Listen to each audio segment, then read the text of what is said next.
Namastê, muito boa noite a todos. Eu sou a Simone Chiavoloni e estou aqui para realizar esse encontro que nós temos toda segunda-feira às 19h30 para leitura de livro. E a leitura da vez é A Chave Mestra, de Charles Haanel. Esse livro é um livro fabuloso e ele é lido capítulo a capítulo. Então, recomendo a todos que tenham essa obra, que essa obra ela é fantástica. Ela inspirou o livro, que é o best-seller O Segredo. E ele vai trazendo para nós aí um, muitos aprendizados, e ele vai fazer com que você alcance a vida extraordinária que você deseja. Cada capítulo, ele é com ensinamentos, e ele também tem lições, e essas lições nós devemos fazer semanalmente. Então, nós temos essa egrégora maravilhosa para nós nos reunirmos e fazer essa leitura em grupo. Então, recomendo a todos que comprem este livro, né, ó, A Chave Mestra. Vou deixar o link aqui disponível no descritivo para você adquirir a obra e também para você acompanhar em tempo real, porque nós fazemos a leitura aqui e depois da leitura nós temos o nosso compartilhar, que é feito pelo Zoom. E eu deixo o link aqui para você entrar nas minhas redes sociais e assim poder participar desses encontros e compartilhar junto conosco. Então, seja muito bem-vindo a todos que estão aqui. E antes de nós iniciarmos a nossa leitura, nós vamos nos alinhar energeticamente, vamos fechar os nossos olhos, vamos nos conectar com o nosso divino, nosso Deus, nosso Antaryami, que se encontra em nosso coração. Vamos inspirar profundamente,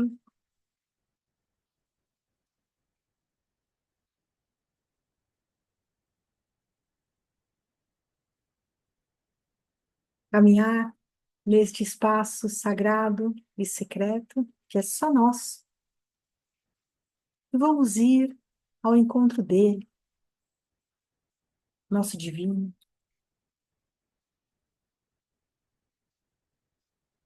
E logo ali adiante, ele está sorrindo, de braços abertos, nos esperando. Eu te vejo, divino, eu te sinto, eu estou aqui. E peço que esteja comigo todos os instantes da minha vida. E se por algum acaso eu perder essa conexão contigo, que eu ouça, que eu sinta o seu chamado, eu retorne aqui, neste local, para me conectar contigo, pois quando eu estou contigo, eu sou muito mais sábio.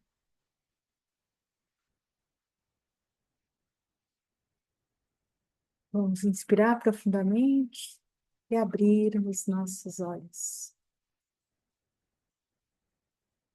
Que essa leitura não seja apenas palavras soltas de um livro, que ela seja experiência vivida, experienciada na minha e na vida de cada um de vocês. E esse livro, eles são 24 semanas de encontros, então nós estamos no segundo encontro. Nós vamos ler a parte 2, página 31 deste livro.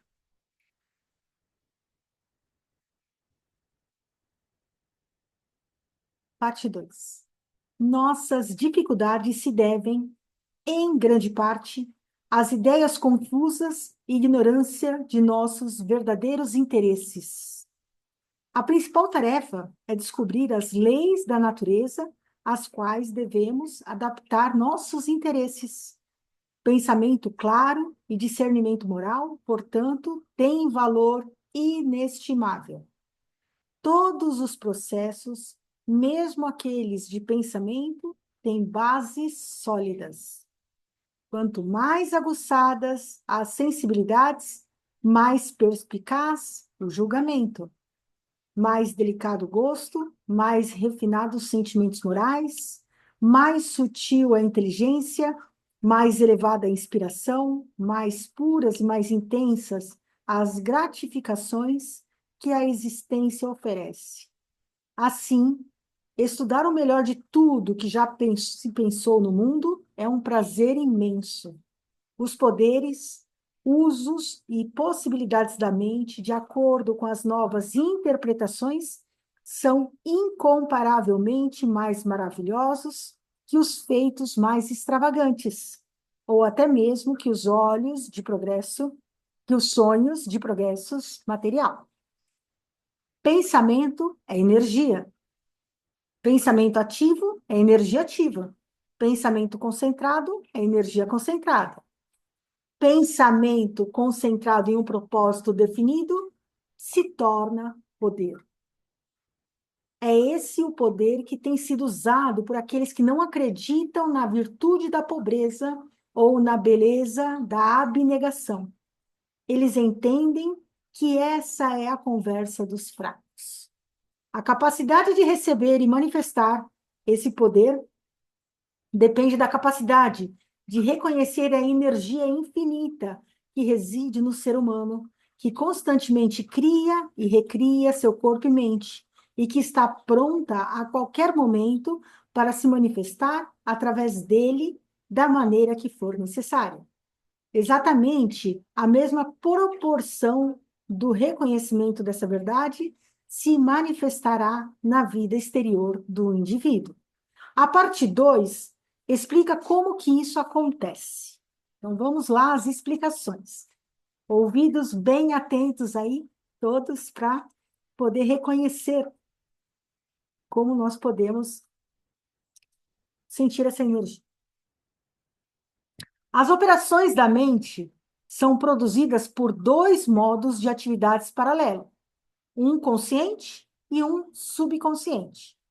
O professor Davidson diz: aquele que pensa iluminar toda a gama de ação mental com a luz da sua mente consciente não é diferente daquele que sai por aí iluminando o universo com uma simples vela.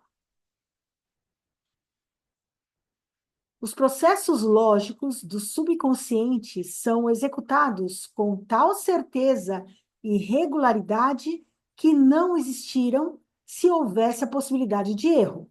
Nossa mente foi projetada de modo a nos preparar para os fundamentos mais importantes da cognição, embora não tenhamos o menor entendimento do seu modus operandi. A alma subconsciente, como um estranho benevolente, age e trabalha em nosso benefício, depositando apenas o fruto maduro em nosso colo. Assim, a análise final dos processos de pensamento mostra que o subconsciente é o palco onde ocorrem os fenômenos mentais mais importantes. Foi através do subconsciente que Shakespeare deve ter percebido, sem esforço, grandes verdades que escapam à mente consciente do aluno, que Fídias esculpiu em mármore e bronze, que Rafael pintou Madonas e que Beethoven compôs sinfonias. Facilidade e perfeição depende totalmente do nosso grau de não depender do consciente. Tocar piano, esquiar, datilografar, negociar, tudo isso para a sua execução perfeita depende do processo da mente subconsciente. A maravilha que é tocar uma peça brilhante ao piano e ao mesmo tempo participar de uma discussão acelerada mostra a grandeza de nosso poder do subconsciente. Todos sabemos o quanto somos dependentes do subconsciente, e quanto maiores, mais nobres e mais brilhantes são os nossos pensamentos. Mas fica óbvio para nós mesmos que sua origem está além da nossa compreensão. Somos dotados de tato, instinto, senso de beleza na arte, na música, etc. a cuja origem ou lugar de residência somos totalmente inconscientes. O valor do subconsciente é enorme. Ele nos inspira, nos adverte, nos fornece nomes, fatos e imagens guardados em nossa memória. Ele orienta nossos pensamentos e gostos e realiza tarefas tão intrincadas que nenhuma mente consciente seria capaz de realizar, nem se tivesse poder para isso. Podemos andar quando temos vontade, podemos erguer um braço sempre que queremos, podemos voltar nossa atenção com os olhos ou ouvidos a qualquer coisa que nos interesse. Por outro lado, não podemos interromper nossos batimentos cardíacos, nem a circulação do nosso sangue, nem o aumento da nossa estrutura, nem a formação de tecidos nervosos ou musculares, nem a constituição dos ossos, nem muitos outros processos vitais importantes. Se compararmos esses dois tipos de ação, aquele ditado pela vontade momentânea e aquele que segue um curso rítmico, majestoso, e não está sujeito à vacilação, sendo constante o tempo todo, ficaremos admirados com este último e pediremos que esse mistério nos seja explicado. Vemos logo de cara que são processos vitais da nossa vida física e não podemos deixar de inferir que essas funções importantíssimas foram tiradas do domínio da nossa vontade exterior, com suas variações e oscilações, e colocadas sob o controle de um poder permanente e confiável interno. Desses dois poderes, o externo e variável foi batizado de mente consciente, ou mente objetiva, aquela que lida com os assuntos externos. O poder interior é chamado de mente subconsciente, ou mente subjetiva, e além do seu trabalho no plano mental, também controla as funções regulares que tornam a vida física possível. Aqui, nesse item 10, está aí uma explicação muito fácil de você entender sobre mente consciente ou mente objetiva e mente subconsciente ou mente subjetiva. Então, a gente consegue entender aí de uma forma melhor. É necessário ter um entendimento claro das respectivas funções no plano mental, bem como de outros princípios básicos. Ao perceber e operar através dos 5 sentidos físicos, a mente consciente lida com as impressões e objetos da vida exterior. A mente consciente tem a capacidade de discernimento, que traz com ela a responsabilidade da escolha, poder de raciocínio, seja indutivo, dedutivo, analítico ou silogístico. E esse poder pode ser desenvolvido até um grau. É a sede da vontade, com todas as energias que fluem a partir daí. Ela não só pode impressionar outras mentes, mas direcionar a mente subconsciente. Nesse sentido, a mente consciente torna-se regente e guardiã responsável da mente subconsciente. E é nessa função superior que consegue reverter completamente condições da sua vida. Geralmente, é verdade que condições de medo, preocupação, pobreza, doença, desarmonia e males de todo tipo conseguem nos dominar devido às falsas sugestões aceitas pela mente subconsciente desprotegida. A mente consciente treinada pode evitar tudo isso com sua ação protetora vigilante. Ela pode ser devidamente chamada de vigia no portão do grande domínio subconsciente. Um escritor explicou a principal distinção entre as duas faces da mente da seguinte forma: a mente consciente é a vontade da razão, a mente subconsciente é o desejo instintivo, resultado de uma antiga vontade da razão. A mente subconsciente, ela faz inferências exatas e precisas com base nas premissas fornecidas por fontes externas. Se a premissa é verdadeira, a mente subconsciente chega a uma conclusão correta, mas se for falsa, toda a estrutura desmorona. A mente subconsciente não participa do processo de verificação. Ela confia que a mente consciente, o vigia no portão, a protegerá de impressões errôneas. Ao aceitar qualquer sugestão como verdadeira, a mente subconsciente passa a agir imediatamente com base nela em todo o domínio de seu vasto campo de ação. A mente consciente pode fazer uma sugestão verdadeira ou falsa. Neste último caso, isso coloca em risco todo o ser. A mente consciente deve estar funcionando todas as horas que a pessoa passa acordada. Quando o vigia baixa a guarda no sono, ou quando seu julgamento sereno é suspenso por inúmeros motivos, a mente subconsciente fica desprotegida e aberta às sugestões feitas por todas as fontes. Durante a agitação descontrolada do pânico, ou durante um acesso de raiva, ou diante dos impulsos de uma multidão irresponsável, ou em qualquer outro momento de paixão desenfreada, as condições são mais perigosas.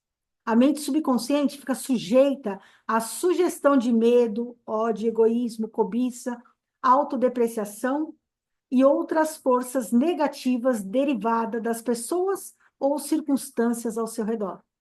O resultado, geralmente, é prejudicial ao extremo, com efeitos que podem continuar perturbando a mente subconsciente por muito tempo.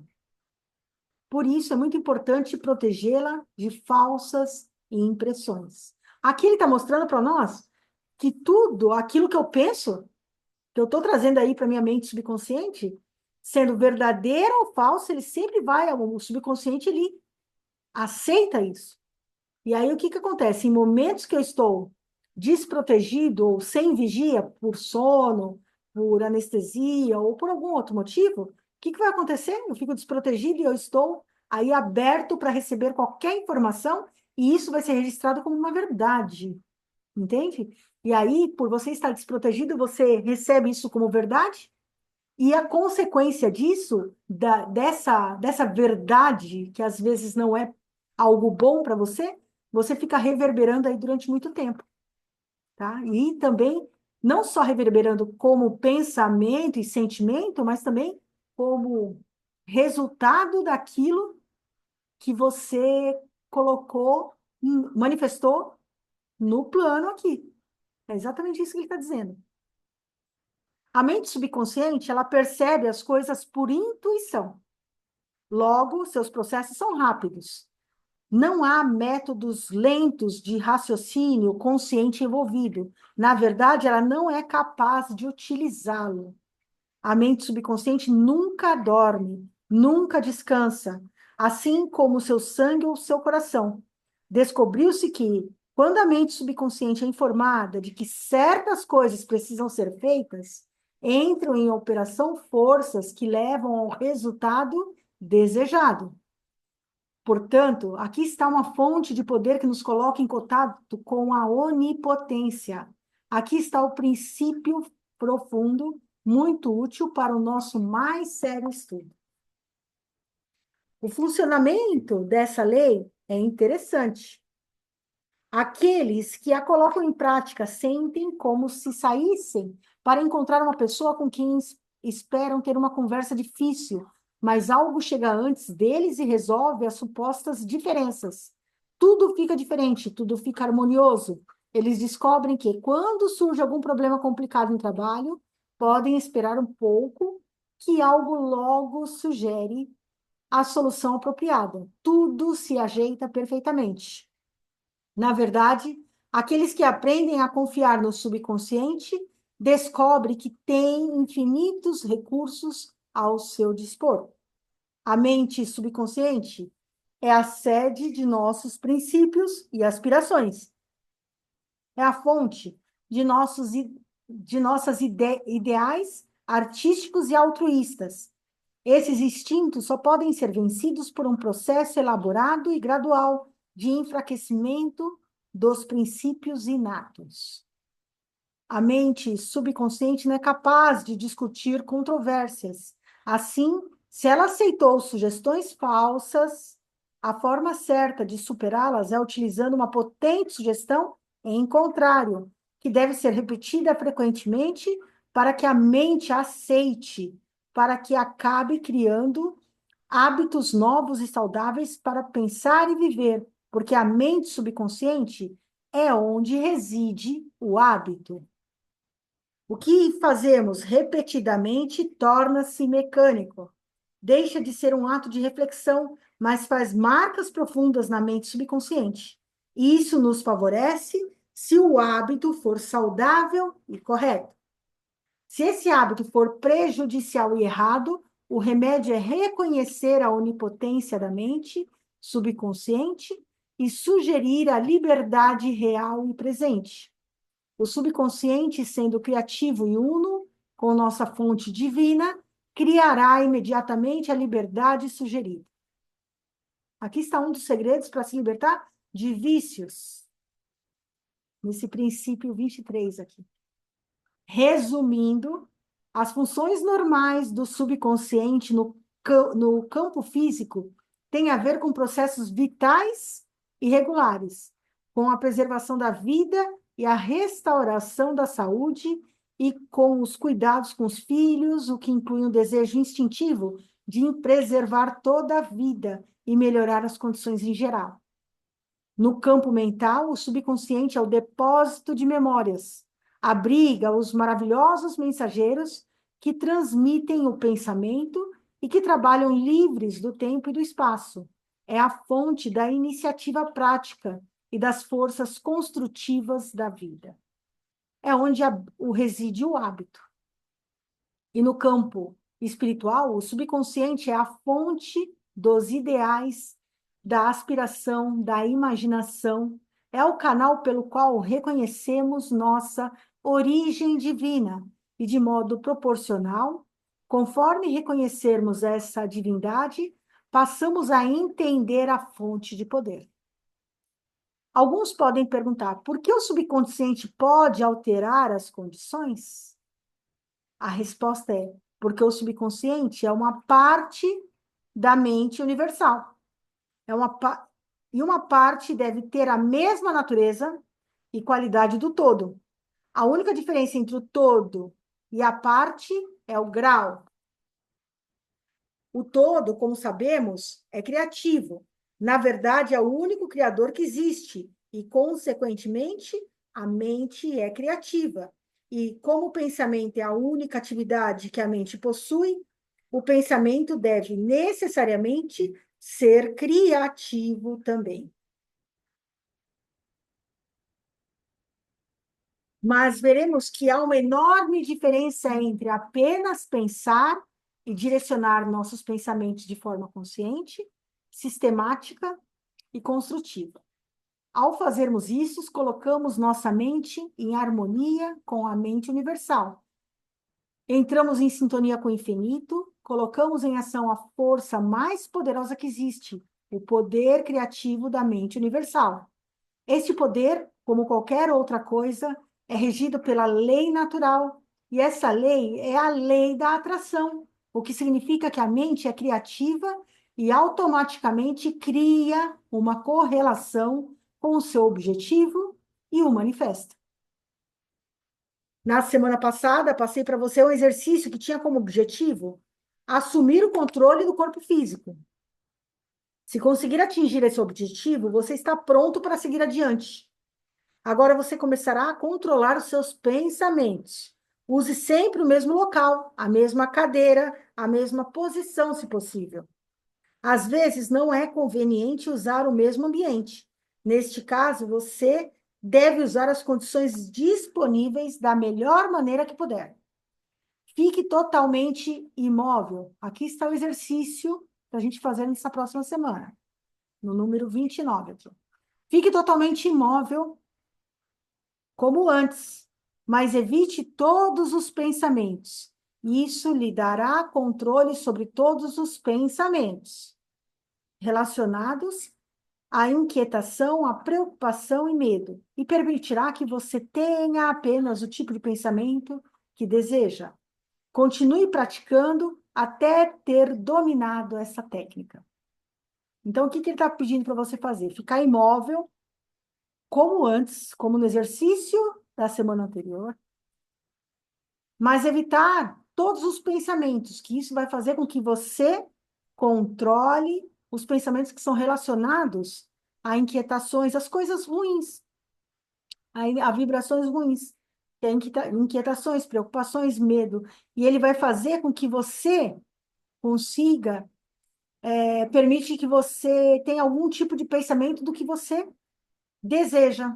Então, você vai começar a trocar os pensamentos, né? Não deixar dominar os pensamentos negativos e começar a trocar eles por algo que você deseja. Você só conseguirá fazer esse exercício alguns minutos por vez, mas é um exercício valioso, porque será uma demonstração prática do grande número de pensamentos que estão constantemente tentando ter acesso ao seu mundo mental. Na próxima semana, você receberá instruções para um exercício um pouco mais interessante, mas primeiro deve dominar esse. Então, assim, nós encerramos a nossa leitura de hoje. Agradeço a todos por estarmos juntos nessa caminhada para alcançarmos uma vida extraordinária. Então, para você que quiser participar dos nossos encontros e participar também do compartilhar, eu vou deixar aqui embaixo o link das minhas redes sociais, onde eu deixo disponível na minha bio o link para você participar aqui no Zoom, tá bom? Então, é toda segunda-feira, às 19h30. Também vou deixar o link aqui para você adquirir essa obra, que é uma obra fantástica. Ele realmente é um livro que é transformador. Então, gratidão a todos e até mais. Até a próxima segunda.